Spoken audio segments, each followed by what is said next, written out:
Hola, el día de hoy vamos a describir un personaje de una maravillosa obra, que es 100 años de soledad de Gabriel García Márquez.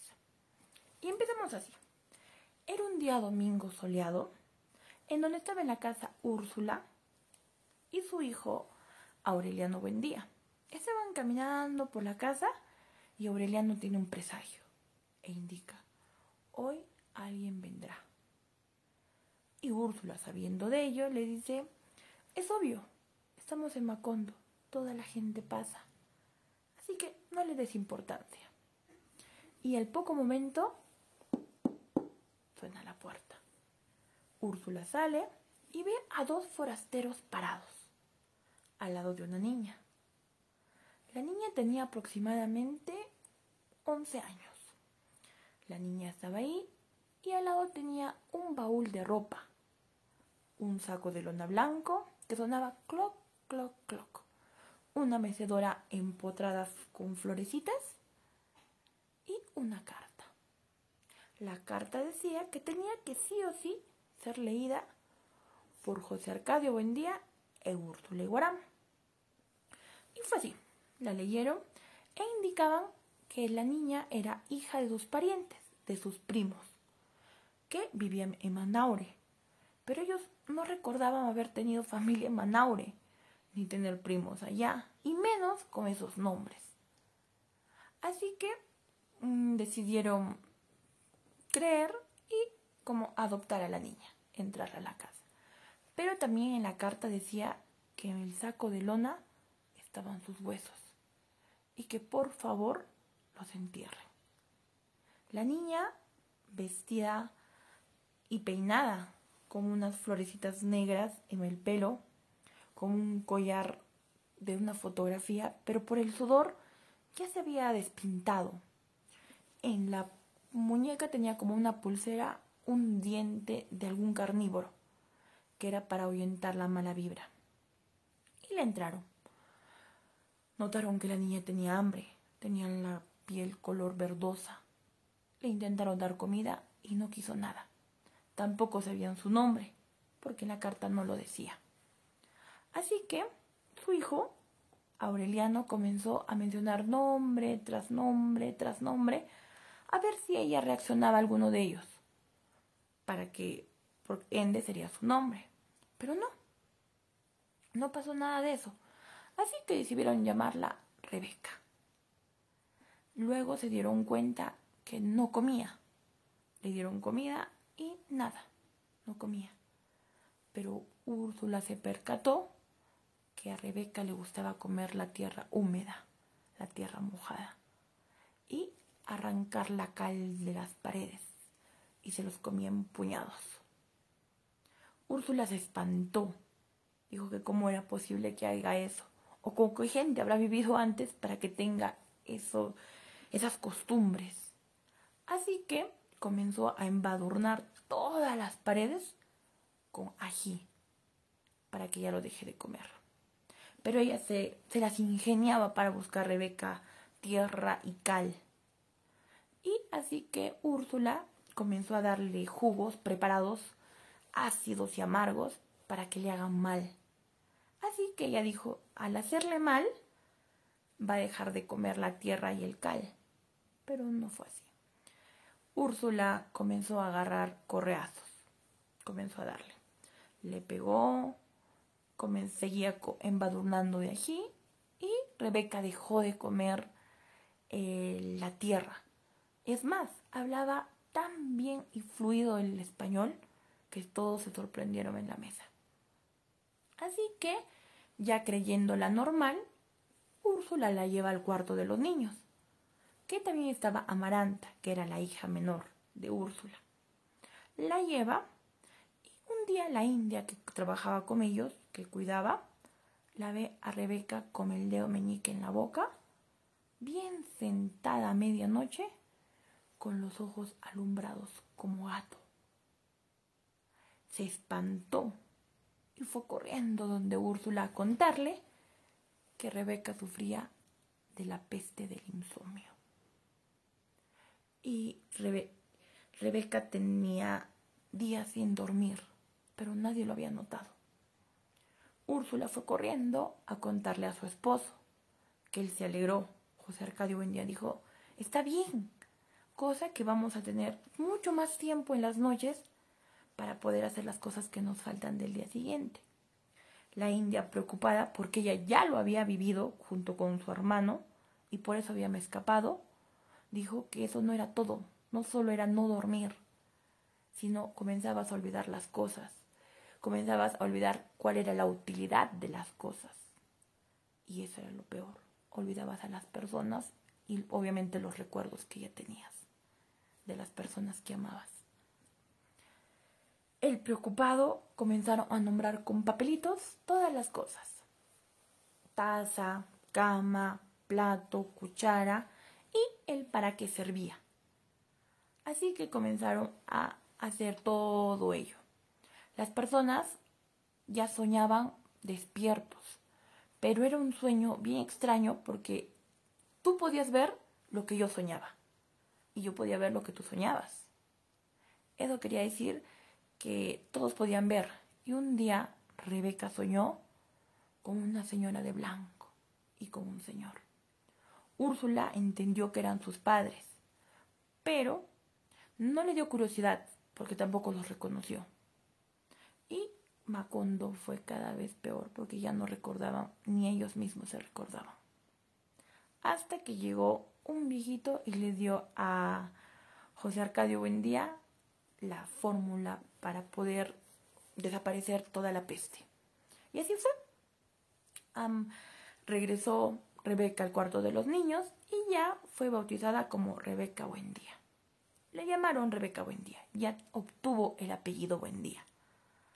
Luego fueron creciendo y eran adolescentes, Amaranta y Rebeca. Fueron adolescentes y Úrsula dijo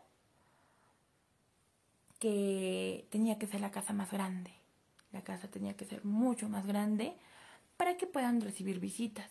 Y así que sí, comenzó a construir su casa mucho más grande.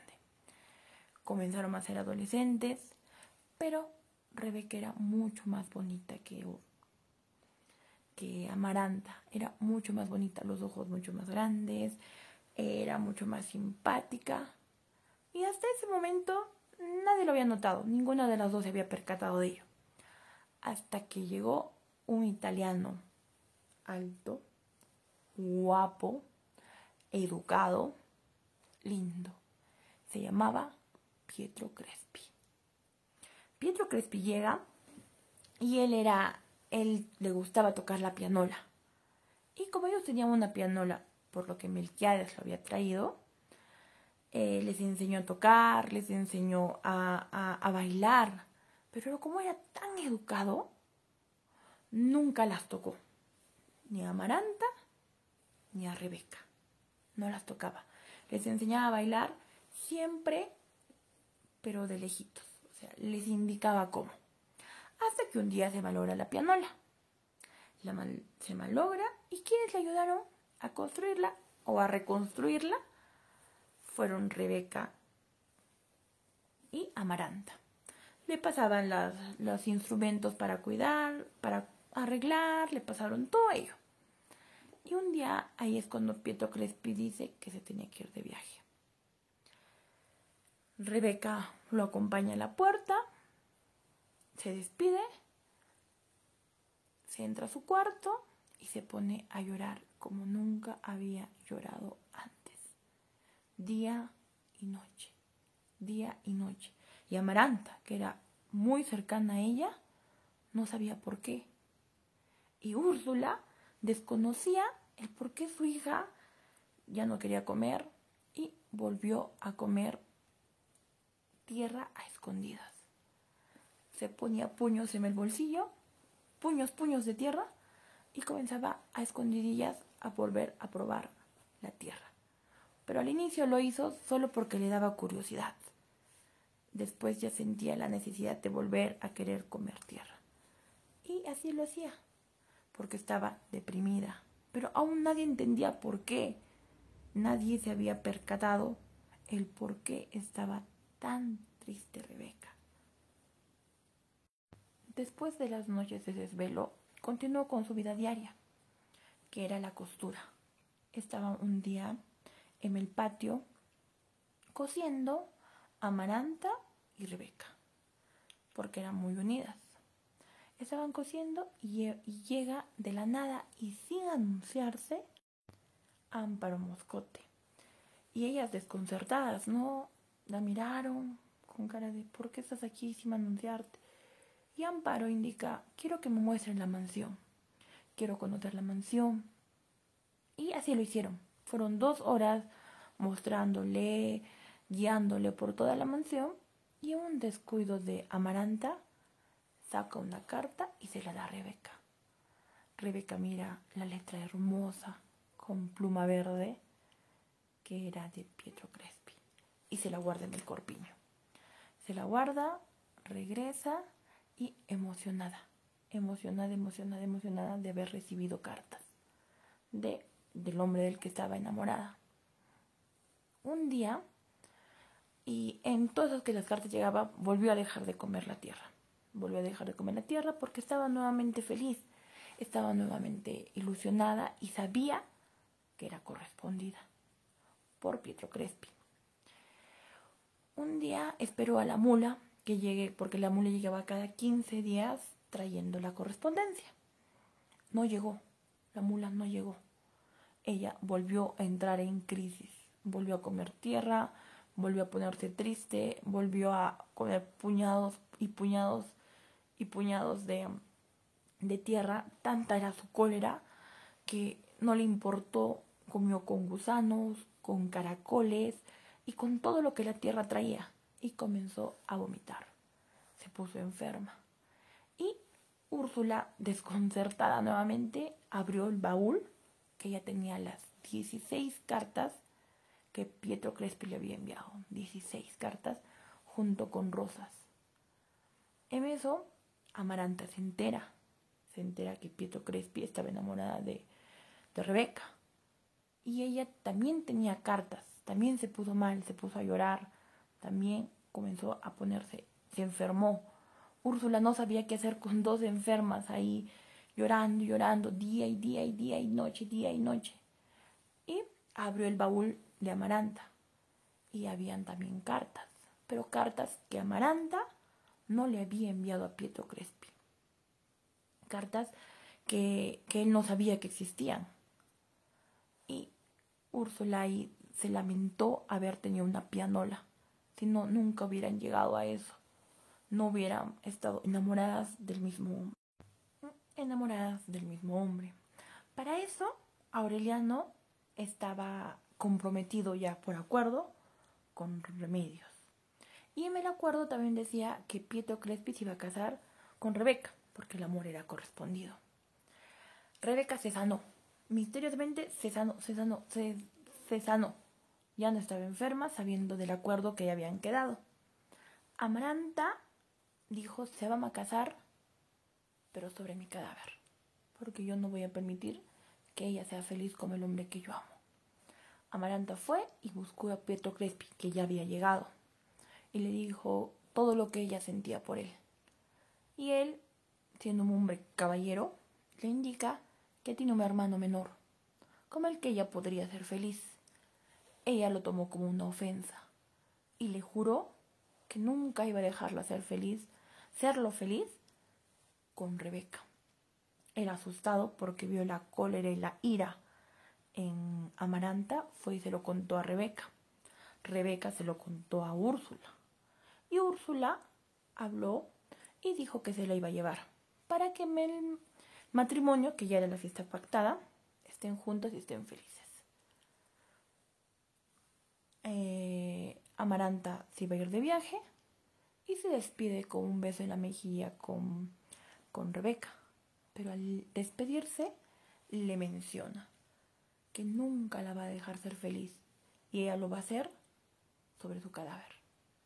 Y que pase lo que pase y él tenga que impedir como lo tenga que impedir, ellos no se iban a casar.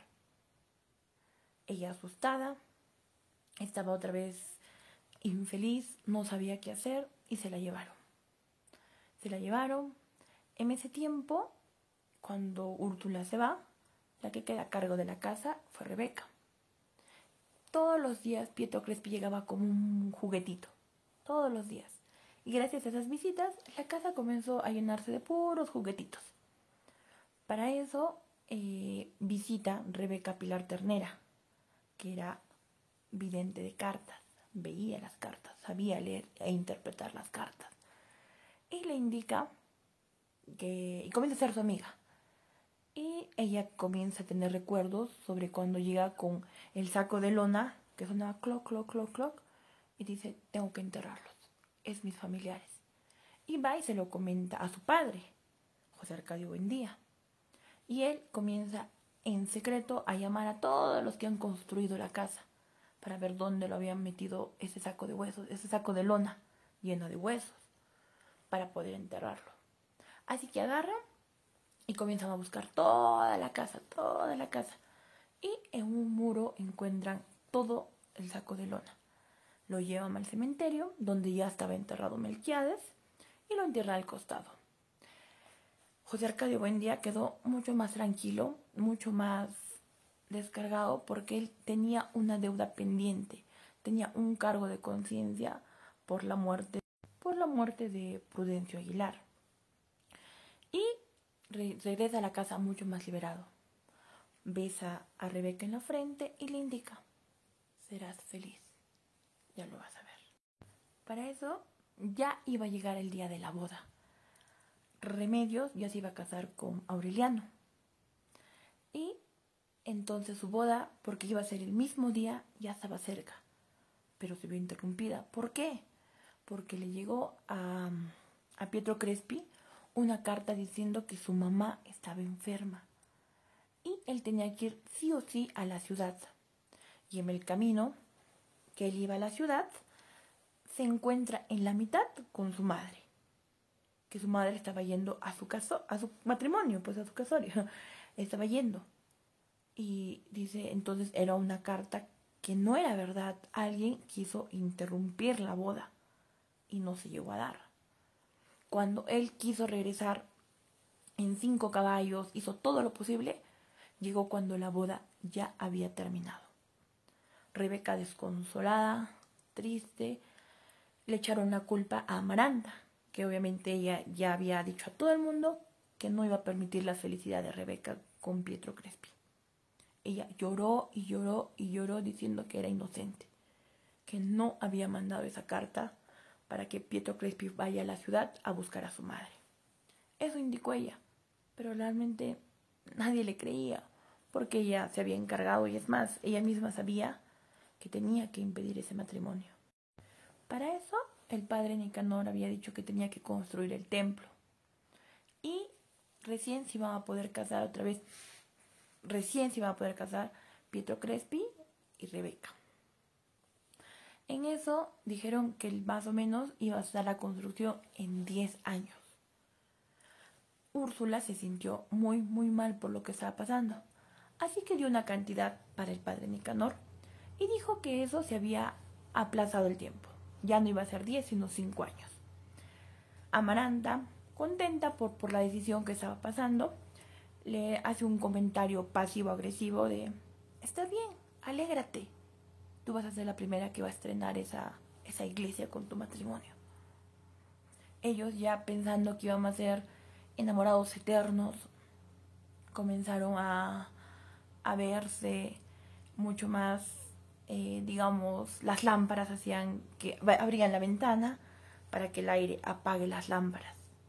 Así que hacía que se apaguen y ellos estaban besándose. Entraba Úrsula y los veía besándose y se quedaba horas de horas sentada viendo las visitas. Luego hacían que se iban a jugar y Úrsula llegaba y la encontraba en los pies de Pietro Crespi. Y así pasaron hasta que Amaranta le dijo que no le iba a dejar ser feliz.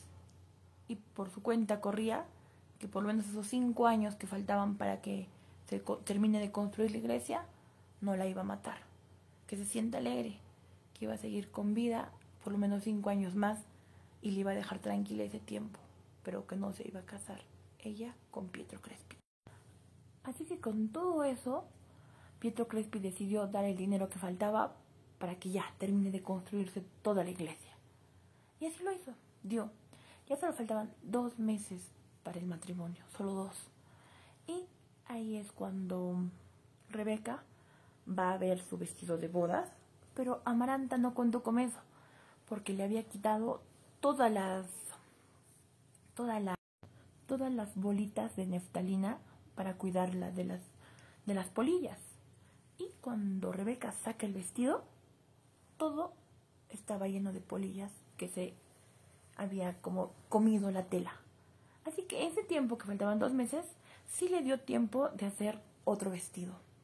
Comenzó a hacerse otro vestido y Amaranta, enojada, con odio, resentimiento, la miraba como ella le cosían su otro vestido.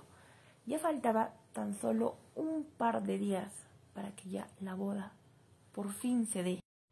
Y muere Remedios. Muere atravesada por un par de gemelos. Y otra vez triste porque se volvió a aplazar el matrimonio, volvió a comer tierra, volvió a ponerse triste, volvió a pensar que iba a ser una relación eterna la que ellos tenían. Hasta que un día, en su tristeza, estaba por su cuarto y de la nada entra un hombre hermoso, fornido, fuerte, descomunal, que agarra y solo dice buenos días. Llega a la cocina y su madre voltea, Úrsula a verlo, y era el chico, era su hijo, que se había ido con los gitanos hace mucho tiempo atrás. Era José Arcadio. Había llegado lleno de tatuajes por todo el cuerpo, a más no poder, con músculos fuertes, tatuado, pero tan pobre como se había ido, porque le pidió a Úrsula para el caballo, del pasaje del caballo que lo había traído hasta la casa. Él vio un día a Rebeca y le dijo, qué bonita estás, hermanita, pero le dijo con cierta ironía, pícaro, coqueteándole. Ella lo miró y se puso nerviosa y no dijo más. Para eso, José Arcadio era un hombre que estaba con una y con otra, con una y con otra, con una y con otra. No era un hombre leal. Hasta que un día, esta Rebeca entra al cuarto de José Arcadio y lo ve en calzoncillos. Lo ve todo buenote en calzoncillos. Y le dice, ven para acá, hermanita. Y ella no dijo nada, porque él comenzó a tocarle los pies, comenzó a subir toda su mano por sus muslos, y ella no se opuso. Y ese día él le quitó la pureza que ella tenía. E incluso dicen que la descuartizó como un pequeño pajarito. En ese tiempo pasó 3 días que se casó José Arcadio con Rebeca. En solo 3 días. José Arcadio, como un caballero, fue a hablar con Pietro Crespi. Y le dijo, Pietro Crespi estaba dando clases de pianola, tenía sus alumnos. Él irrumpió la clase y le dijo, me casé con Rebeca. Pietro Crespi desconcertado, así como que, pero son hermanos, ¿cómo puedes haberlo hecho? Solo vino a decírtelo para que no le vayas a reclamar nada a Rebeca. Ella y yo ya estamos casados. El padre Nicanor se enteró y en la misa dominical indicó que yo realmente no era mi hermano. Así que no había pecado como todo el pueblo de Macondo, todo Macondo estaba hablando. No hubo todo eso. Úrsula llegó a la casa y los votó. Votó a José Arcadio y votó a Rebeca. Les dijo que podían irse a vivir donde les parezca, pero ella ya no los iba a recibir y que se sentía avergonzada y se sentía frustrada y también se sentía muy apenada por Pietro Crespi, que seguía yendo todos los martes a almorzar a la casa, pero se sentía muy mal por él. Y ella también se sintió culpable por haber aplazado tantas veces la boda de Rebeca con Pietro Crespi. También se sentía mal. Luego, y después que los votaron, fueron a alquilar una casa al lado del cementerio. Fueron a una casa a alquilar al lado del cementerio, solo con la hamaca que tenía José Arcadio y un par de muebles que les dio Aureliano. Les regaló un par de muebles a Aureliano. Pero nada de eso, a pesar de que a Rebeca le mordió un alacrán, a pesar de eso, ellos pasaron una excelente noche de luna de miel. Que incluso los vecinos, al escuchar tanto ruido, decían: pobres los muertos, ojalá los dejen dormir en paz, ojalá los hagan que tengan un poquito de paz los muertos. Incluso lo llegaron a hacer 8 veces cada noche, y entre siesta 2 a 3. Los vecinos ya acostumbrados a los sonidos de sus noches. Rebeca por fin era feliz. Ya no sufría ansiedad, ya no tenía las ganas de querer comer tierra, ni comer cal, ni dormir con la cabeza tapada como lo solía hacer. Era feliz. El carácter de Rebeca ayudó mucho a José Arcadio. ¿Por qué? Porque él, del ser el hombre mujeriego que había llegado, se volvió un hombre trabajador, se volvió un hombre preocupado por la tierra, preocupado por su mujer. Ella comenzó a arreglar la casa, a tener la casa limpia, a tener el almuerzo preparado y todo eso. Por fin eran felices. Por fin Rebeca podría disfrutar de la felicidad que tanto había anhelado. Incluso un día, cuando iban a las 3 de la mañana, vio como a Arcadio le iban a disparar y le hizo un gesto de adiós. En el mismo muro que vio a Aureliano casi ser fusilado, como decía, frente al pelotón de fusilamiento. Y incluso le decía a su esposo: ya lo vamos a traer, Aureliano, seguro, para poder fusilarlo, ya lo vamos a traer. Y su esposo le decía: no, vas a ver que lo vamos a fusilar en el mismo cuartel. Hasta que un día no, lo trajeron a Aureliano, al José Arcadio fue, y él fue el que se opuso y interrumpió ese hecho para que no lo fusilen a Aureliano. Nadie se enteró que ellos tuvieron que ver con el hecho de haberse interpuesto en ese acto de fusilamiento. Y se fueron a vivir a la casa de Arcadio. Y un día, de repente, llegó José Arcadio como siempre, amarró los perros, saludó a Rebeca, entró a su casa y se disparó en el baño. Se escuchó un disparo y José Arcadio estaba muerto. Todo el mundo no podía creerlo, que ella lo haya matado, porque ella fue muy feliz con él, pero tampoco que haya escuchado nada, como ella lo había declarado. Cerró las puertas de su casa por mucho tiempo, incluso todos pensaban que ya se había muerto, hasta que los 17 hijos de Aureliano, uno, que era Aureliano el Triste, llega y ve la casa toda destruida, toda deshecha.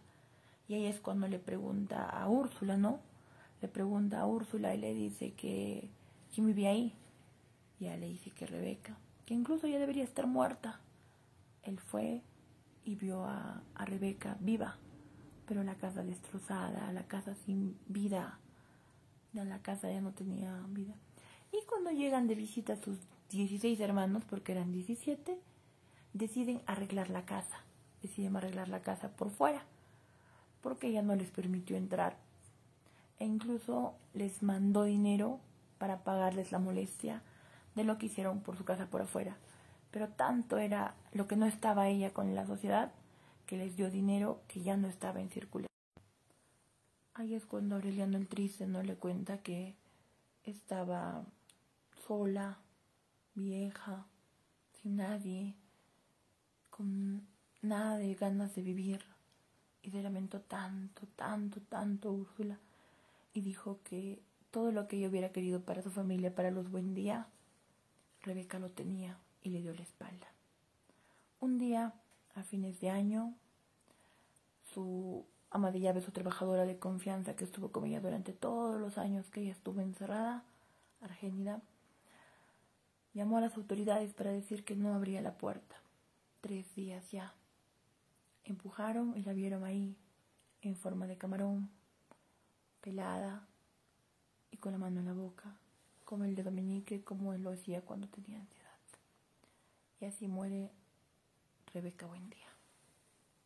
Hasta la siguiente, para poder ver muchas más características de personajes de 100 años de soledad.